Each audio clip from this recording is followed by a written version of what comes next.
Hi friends, ನಮಸ್ಕಾರ ಎಲ್ರಿಗೂ. Welcome back to Vishnushreya channel. ನಾನು ಸುಮಾ ಅಣ್ಣೇಶ್ ನಾಯ್ಕ್. ಫ್ರೆಂಡ್ಸ್, ಯಾರಾದರೂ ಫಸ್ಟ್ ಟೈಮ್ ನನ್ನ ವೀಡಿಯೋಸನ್ನು ನೋಡ್ತಾ ಇದ್ದರೆ ದಯವಿಟ್ಟು ಚಾನಲ್ನ ಸಬ್ಸ್ಕ್ರೈಬ್ ಮಾಡ್ಕೊಂಡು ನೋಡಿ. ಹಾಗೆಯೇ ಪಕ್ಕದಲ್ಲೇ ಕಾಣುವಂಥ ಬೆಲ್ ಐಕನ್ನ ಪ್ರೆಸ್ ಮಾಡಿ.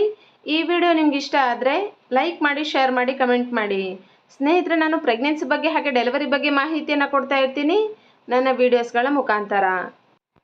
ಸ್ನೇಹಿತರೆ, ಗರ್ಭಧಾರಣೆಗಾಗಿ ಪ್ರಯತ್ನ ಮಾಡ್ತಾ ಇರುವ ಬಹಳಷ್ಟು ಜನ ಮಹಿಳೆಯರು ನನಗೆ ಪ್ರತಿದಿನ ಕಮೆಂಟ್ ಮಾಡಿ ಕೇಳ್ತಿರ್ತಾರೆ, ಮೇಡಮ್ ನನ್ನ ಪೀರಿಯಡ್ ಮಿಸ್ ಆದ ನಂತರ ನಾನು ಪ್ರೆಗ್ನೆನ್ಸಿ ಟೆಸ್ಟನ್ನು ಮಾಡಿದೆ, ಆಗ ರಿಸಲ್ಟ್ ನೆಗೆಟಿವ್ ಅಂತ ಬರ್ತಿದೆ.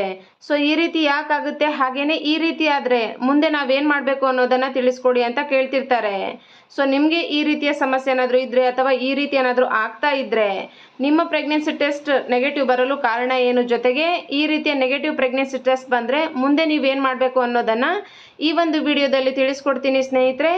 ಈ ವಿಡಿಯೋ ತುಂಬಾ ಯೂಸ್ಫುಲ್ ಆಗಿನೇ ಇನ್ಫಾರ್ಮೇಟಿವ್ ಆಗಿರುವಂಥದ್ದು, ಹಾಗಾಗಿ ವಿಡಿಯೋನ ಸ್ಕಿಪ್ ಮಾಡದೆ ಕೊನೆವರೆಗೂ ನೋಡಿ.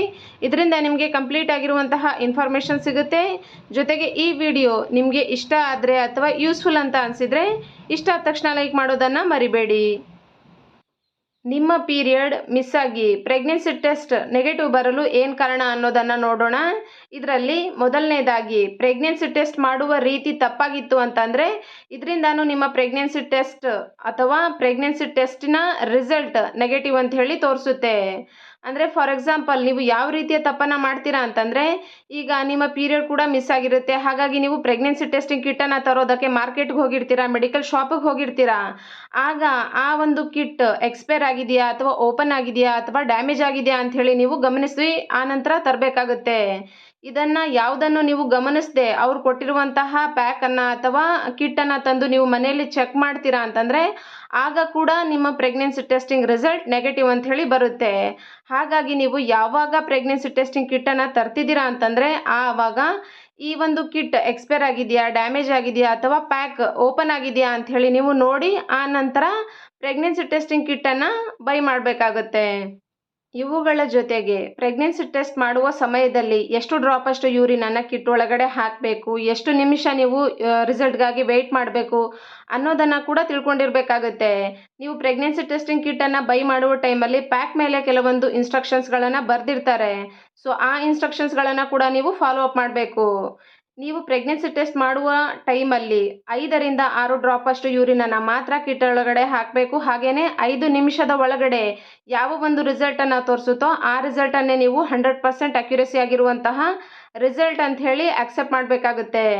ನಾನು ಅರ್ಧ ಗಂಟೆ ವೆಯ್ಟ್ ಮಾಡಿ ಆದ ನಂತರ ಅಥವಾ 1 ಗಂಟೆ ವೆಯ್ಟ್ ಮಾಡಿ ಆದ ನಂತರ ಕಾಣಿಸ್ತಾ ಇರುವಂತಹ ರಿಸಲ್ಟನ್ನು ನಾವು ಫಾಲ್ಸ್ ರಿಸಲ್ಟ್ ಅಂತ ಹೇಳ್ತೀವಿ. ಹಾಗಾಗಿ ನೀವು ಅದನ್ನು ಕನ್ಸಿಡರ್ ಮಾಡುವಂಥದ್ದು ಬೇಡ.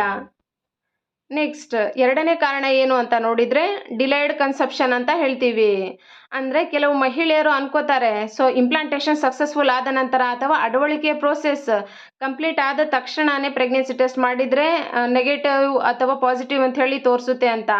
ಆದರೆ ಇದು ಕಂಪ್ಲೀಟ್ಲಿ ರಾಂಗ್ ಅಂತಲೇ ಹೇಳ್ಬೋದು. ಸೊ ನಿಮ್ಮಲ್ಲಿ ಇಂಪ್ಲಾಂಟೇಷನ್ ಸಕ್ಸಸ್ಫುಲ್ ಆದ ನಂತರ ನಿಮ್ಮ ಬಾಡಿಯಲ್ಲಿ ಸಕ್ಸಸ್ಫುಲ್ ಇಂಪ್ಲಾಂಟೇಷನ್ನ ಲಕ್ಷಣಗಳು ಕಾಣಿಸ್ಕೊಳ್ಳುತ್ತೆ ಅಷ್ಟೇ.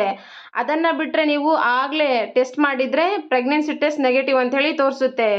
ಹಾಗಾಗಿ ನೀವೇನು ಮಾಡಬೇಕು ಅಂತಂದರೆ ನಿಮ್ಮ ಪೀರಿಯಡ್ ಮಿಸ್ ಆಗಿ 2 ವಾರ ಆದ ನಂತರ ನೀವು ಪ್ರೆಗ್ನೆನ್ಸಿ ಟೆಸ್ಟನ್ನು ಮಾಡಬೇಕು. ಕೆಲವರಿಗೆ ಓವ್ಯುಲೇಷನ್ ತಡವಾಗಿರುತ್ತೆ, ಇಂಪ್ಲಾಂಟೇಷನ್ ಕೂಡ ತಡವಾಗಿರುತ್ತೆ. ಹೀಗಾಗಿ ನಿಮ್ಮಲ್ಲಿ ಕನ್ಸೆಪ್ಷನ್ ತಡವಾಗಿ ಆಗ್ತಾ ಇರುತ್ತೆ.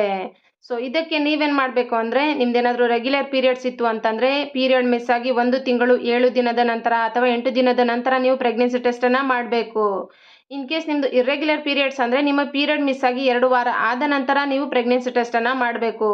ಇದ್ರ ಒಳಗಡೆನೆ ನೀವು ಪ್ರೆಗ್ನೆನ್ಸಿ ಟೆಸ್ಟ್ ಮಾಡ್ತಿದ್ದೀರಾ ಅಂತಂದರೆ ನಿಮ್ಮ ಪ್ರೆಗ್ನೆನ್ಸಿ ಟೆಸ್ಟ್ ನೆಗೆಟಿವ್ ಅಂತ ಹೇಳಿ ತೋರಿಸುತ್ತೆ.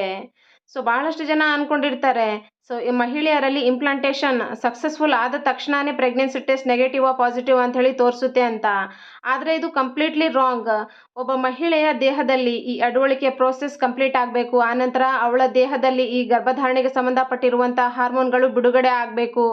ಆನಂತರ ಆ ಮಹಿಳೆಯ ಗರ್ಭಕೋಶದಲ್ಲಿ ಕಸ ಅಥವಾ ಪ್ಲಾಸೆಂಟಾ ಏನು ಹೇಳ್ತೀವಿ, ಸೊ ಇದರ ಬೆಳವಣಿಗೆ ಆಗಬೇಕು.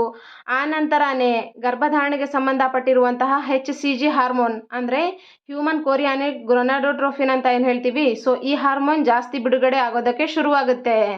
ಆನಂತರ ಆ ಮಹಿಳೆ ಪ್ರೆಗ್ನೆನ್ಸಿ ಟೆಸ್ಟನ್ನು ಮಾಡಿದರೆ ಆ ಮಹಿಳೆಯ ಯೂರಿನ್ನಲ್ಲಿ ಈ HCG ಹಾರ್ಮೋನ್ ಇದೆಯಾ ಇಲ್ವಾ ಅಂಥೇಳಿ ಕನ್ಫರ್ಮ್ ಆಗುತ್ತೆ. ಆ ಮುಖಾಂತರ ನೀವು ಗರ್ಭಿಣಿ ಆಗಿದ್ದೀರಾ ಇಲ್ವಾ ಅಂಥೇಳಿ ತಿಳ್ಕೊಬೋದು. ನಿಮ್ಮ ದೇಹದಲ್ಲಿ HCG ಹಾರ್ಮೋನ್ ಇದ್ದರೆ ನೀವು ಗರ್ಭಿಣಿ ಆಗಿದ್ದೀರಾ ಅಂತ ಅಥವಾ ಪಾಸಿಟಿವ್ ರಿಸಲ್ಟ್ ಅಂಥೇಳಿ ಅರ್ಥ. ಇನ್ ಕೇಸ್ HCG ಹಾರ್ಮೋನ್ ಕಾಣಿಸ್ತಾ ಇಲ್ಲ ಅಥವಾ ತೋರಿಸ್ತಾ ಇಲ್ಲ ಅಂತಂದರೆ ಅದು ಕಂಪ್ಲೀಟಾಗಿ ನೆಗೆಟಿವ್ ರಿಸಲ್ಟ್ ಅಂಥೇಳಿ ನೀವು ಅಕ್ಸೆಪ್ಟ್ ಮಾಡಬೇಕಾಗುತ್ತೆ. ನೆಕ್ಸ್ಟ್ 3ನೇ ಕಾರಣ ಏನು ಅಂತ ನೋಡಿದರೆ PCOD PCOSನ ಸಮಸ್ಯೆ. ಸೊ ಗರ್ಭಧಾರಣೆಗಾಗಿ ಪ್ರಯತ್ನ ಮಾಡ್ತಾ ಇರುವಂತಹ ಮಹಿಳೆಯರಿಗೆ ಈ PCOD ಸಮಸ್ಯೆ ಏನಾದರೂ ಇತ್ತು ಅಂತಂದರೆ ನಿಮ್ಮಲ್ಲಿ ಓವ್ಯುಲೇಷನ್ ಕೂಡ ತಡವಾಗುತ್ತೆ. ಇದರಿಂದ ನಿಮ್ಮ ಪೀರಿಯಡ್ ಕೂಡ ಇರ್ರೆಗ್ಯುಲರ್ ಆಗುತ್ತೆ. ಸೊ ಪೀರಿಯಡ್ ಮಿಸ್ ಆಯಿತು ಅಂಥೇಳಿ ನೀವು ಬೇಗನೆ ಪ್ರೆಗ್ನೆನ್ಸಿ ಟೆಸ್ಟನ್ನು ಮಾಡಿದರೆ ರಿಸಲ್ಟ್ ನೆಗೆಟಿವ್ ಅಂಥೇಳಿ ತೋರಿಸುತ್ತೆ. ಹಾಗಾಗಿ ನೀವು ಈ PCOD ಸಮಸ್ಯೆಯನ್ನು ನೀವು ಕ್ಯೂರ್ ಮಾಡ್ಕೋಬೇಕು. ಹಾಗೆಯೇ ನಿಮ್ಮ ಪೀರಿಯಡ್ ಮಿಸ್ ಆಯಿತು 2 ವಾರ ಆದರೂ ನಾನಿನ್ನು ಪೀರಿಯಡ್ಸ್ ಆಗಿಲ್ಲ ಅಂತಂದರೆ ನೀವು ಆನಂತರ ಪ್ರೆಗ್ನೆನ್ಸಿ ಟೆಸ್ಟನ್ನು ಮಾಡಿ ಆ ಮುಖಾಂತರ ಶೋರ್ ಆಗ್ಬೋದು ನಿಮ್ಮ ಪ್ರೆಗ್ನೆನ್ಸಿ ಟೆಸ್ಟ್ ನೆಗೆಟಿವ್ ಇದೆಯಾ ಪಾಸಿಟಿವ್ ಇದೆಯಾ ಅಂತ. ನಿಮ್ಮ ಪೀರಿಯಡ್ಸ್ ಪದೇ ಪದೇ ಇರ್ರೆಗ್ಯುಲರ್ ಆಗ್ತಾ ಇದೆ, ತಡವಾಗಿ ಬರ್ತಾ ಇದೆ ಅಂತಂದರೆ ನೀವು ಆ ಕೂಡಲೇ ಡಾಕ್ಟರ್ಗಳನ್ನು ಕನ್ಸಲ್ಟ್ ಮಾಡಬೇಕು. ಅವರು ಕೆಲವೊಂದು ಬ್ಲಡ್ ಟೆಸ್ಟ್ಗಳನ್ನು ಮಾಡ್ತಾರೆ, ಹಾಗೆಯೇ ಸ್ಕ್ಯಾನನ್ನು ಮಾಡ್ತಾರೆ. ಆ ಮುಖಾಂತರ ತಿಳ್ಕೊತಾರೆ ಅವರು ನಿಮಗೆ PCOD ಸಮಸ್ಯೆ ಇದೆಯಾ ಇಲ್ವಾ ಅಂಥೇಳಿ. ಇದ್ರ ಜೊತೆಗೆ ಕೆಲವು ಮದ್ದುಗಳನ್ನು ಕೊಡ್ತಾರೆ ಅಥವಾ ಟ್ರೀಟ್ಮೆಂಟನ್ನು ಕೂಡ ಶುರು ಮಾಡ್ತಾರೆ. ಆ ಮುಖಾಂತರ ನೀವು PCOD ಸಮಸ್ಯೆಯನ್ನು ಕ್ಯೂರ್ ಮಾಡಿಕೊಂಡು ಮತ್ತೆ ನೀವು ಗರ್ಭಧಾರಣೆಗಾಗಿ ಪ್ರಯತ್ನ ಮಾಡ್ಬೋದು. ಸೊ ನೀವು ಪೀರಿಯಡ್ ಮಿಸ್ ಆಗಿದ್ರೂ ಡಾಕ್ಟರ್ಗಳನ್ನು ಕನ್ಸಲ್ಟ್ ಮಾಡದೆ ಇಗ್ನೋರ್ ಮಾಡ್ತಾ ಮನೆಯಲ್ಲೇ ಕೂರಬೇಡಿ. ನೆಕ್ಸ್ಟ್ 4ನೇ ಕಾರಣ ಏನು ಅಂತ ನೋಡಿದರೆ ನಿಮ್ಮಲ್ಲಿ ಈ ಹಾರ್ಮೋನಲ್ ಇಂಬ್ಯಾಲೆನ್ಸ್ ಆಗಿದ್ದರೆ ಸೊ ನಿಮ್ಮ ಪೀರಿಯಡ್ ಕೂಡ ತಡವಾಗಿ ಬರ್ತಾ ಇರುತ್ತೆ ಅಥವಾ ಇರ್ರೆಗ್ಯುಲರ್ ಪೀರಿಯಡ್ಸ್ ಆಗಿರುತ್ತೆ. ಅಂದರೆ ನಿಮ್ಗೇನಾದರೂ ಥೈರಾಯ್ಡ್ ಹಾರ್ಮೋನ್ನ ಸಮಸ್ಯೆ ಏನಾದರೂ ಇದ್ದರೆ ಅಥವಾ ಪ್ರೊಲ್ಯಾಕ್ಟಿನ್ ಹಾರ್ಮೋನ್ನ ಸಮಸ್ಯೆ ಅಥವಾ ಪ್ರೊಲ್ಯಾಕ್ಟಿನ್ ಹಾರ್ಮೋನ್ ಅಥವಾ ಥೈರಾಯ್ಡ್ ಹಾರ್ಮೋನ್ ಇಂಬ್ಯಾಲೆನ್ಸ್ ಏನಾದರೂ ಆಗಿದ್ದರೆ ಸೊ ನಿಮ್ಮ ಓವ್ಯುಲೇಷನ್ ಕೂಡ ತಡವಾಗುತ್ತೆ. ಇದರಿಂದ ನಿಮ್ಮ ಪೀರಿಯಡ್ ಇರ್ರೆಗ್ಯುಲರ್ ಆಗುತ್ತೆ. ನೆಕ್ಸ್ಟ್ 5ನೇ ಕಾರಣ ಏನು ಅಂತ ನೋಡಿದರೆ ಸ್ಟ್ರೆಸ್ ಅಥವಾ ಟೆನ್ಷನ್ ಅಂತ ಹೇಳ್ತೀವಿ. ಸೊ ನೀವು ಗರ್ಭಧಾರಣೆಗಾಗಿ ಪ್ರಯತ್ನ ಮಾಡ್ತಾ ಇರುವಂತಹ ಮಹಿಳೆಯರು ಅತಿಯಾಗಿ ಟೆನ್ಷನ್ ಮಾಡಿಕೊಂಡ್ರೆ ಅಥವಾ ಜಾಸ್ತಿ ಮೈಂಡಿಗೆ ಅಥವಾ ಬಾಡಿಗೆ ಸ್ಟ್ರೆಸ್ ತಗೊಂಡ್ರೆ ಸೊ ಇದರಿಂದ ಏನಾಗುತ್ತೆ ಅಂತಂದರೆ ಪ್ರೆಗ್ನೆನ್ಸಿಗೆ ಸಂಬಂಧಪಟ್ಟಿರುವಂಥ ಹಾರ್ಮೋನ್ ಬಿಡುಗಡೆ ಆಗದೆ ಈ ಸ್ಟ್ರೆಸ್ ಹಾರ್ಮೋನ್ ಜಾಸ್ತಿ ಬಿಡುಗಡೆ ಆಗೋದಕ್ಕೆ ಶುರು ಆಗುತ್ತೆ. ಸೊ ಇದರಿಂದನೂ ನಿಮ್ಮ ಪ್ರೆಗ್ನೆನ್ಸಿ ತಡವಾಗುವಂಥ ಚಾನ್ಸಸ್ಸು ಇರುತ್ತೆ ಅಥವಾ ನಿಮ್ಮ ಪೀರಿಯಡ್ ಇರ್ರೆಗ್ಯುಲರ್ ಆಗುವಂಥ ಚಾನ್ಸಸ್ಸು ಇರುತ್ತೆ. ಹಾಗಾಗಿ ನೀವು ಯಾವತ್ತಿಗೂ ಜಾಸ್ತಿ ಸ್ಟ್ರೆಸ್ಸನ್ನು ತಗೋಬಾರ್ದು. ಆದಷ್ಟು ನೀವು ಸ್ಟ್ರೆಸ್ ಫ್ರೀ ಆಗಿರುವಂಥದ್ದು ಒಳ್ಳೆಯದು. ನೆಕ್ಸ್ಟ್ 6ನೇದಾಗಿ ಓವರ್ ಫಿಸಿಕಲ್ ಆ್ಯಕ್ಟಿವಿಟಿ ಅಂತ ಹೇಳ್ತೀವಿ. ಕೆಲವು ಮಹಿಳೆಯರು ವರ್ಕಿಂಗ್ ವುಮೆನ್ಸ್ ಆಗಿರ್ತಾರೆ. ಸೊ ಅವರ ಬಾಡಿಗೆ ಅತಿಯಾಗಿ ಕೆಲಸ ಆಗೋದ್ರಿಂದ ಇದರ ಪ್ರಭಾವ ಅವರ ಓವ್ಯುಲೇಷನ್ ಮೇಲೆ ಬೀಳುತ್ತೆ. ಓವ್ಯುಲೇಷನ್ ತಡ ಆಯಿತು ಅಂತಂದರೆ ಪೀರಿಯಡ್ ಕೂಡ ನಿಧಾನವಾಗಿ ಬರುತ್ತಲ್ವಾ. ಸೊ ಈಗ ಪೀರಿಯಡ್ ಮಿಸ್ ಆಗಿದೆ ಅಂಥೇಳಿ ನೀವು ಪ್ರೆಗ್ನೆನ್ಸಿ ಟೆಸ್ಟನ್ನು ಮಾಡ್ತೀರಾ, ಆಗ ನೆಗೆಟಿವ್ ರಿಸಲ್ಟ್ ಬರುತ್ತೆ. ಹಾಗಾಗಿ ಗರ್ಭಧಾರಣೆಗಾಗಿ ಪ್ರಯತ್ನ ಮಾಡ್ತಾ ಇರುವಂತಹ ಮಹಿಳೆಯರು ನೀವು ಆದಷ್ಟು ಹುಷಾರಾಗಿರಬೇಕು.